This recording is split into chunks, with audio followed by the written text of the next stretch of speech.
లగచర్లలో రైతుల కోసం గిరిజన రైతులకు బేడీలేస్తే కేటీఆర్ గారు పర్సనల్ గా తన కుటుంబ సభ్యుడు అరెస్ట్ అయితే ఏ రకంగా పనిచేస్తారో లగచర్ల గిరిజన రైతుల కోసం కేటీఆర్ గారు అంత కష్టపడ్డారు.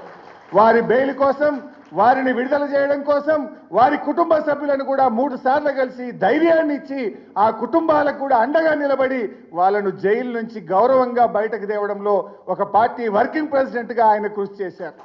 ఆ రకంగా పార్టీలో ఏ కార్యకర్తకు, ఏ సోషల్ మీడియా యాక్టివిస్టుకు, ఏ ఉద్యమకారుడికి, ఏ పార్టీ నాయకుడికి మన కౌశిక్ రెడ్డి మీద ఇంటి మీద దాడి జరిగినా పార్టీ మొత్తం అందరికీ ఆ కార్యకర్తలకు, ఆ నాయకులకు అండగా నిలబడ్డది.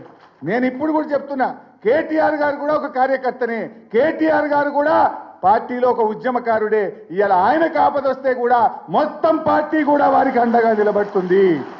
ఏ రకంగా అయితే ఒక నాయకుడి కోసం, ఒక కార్యకర్తకు ఇబ్బంది వస్తే నిలబడ్డామో, ఇలా కేటీఆర్ గారి మీద పెట్టిన కేసు ఆయన మీద పెట్టిన కేసు కాదు, ప్రశ్నించే గొంతు మీద పెట్టిన కేసు, ఉద్యమకారుడు మీద పెట్టిన కేసు.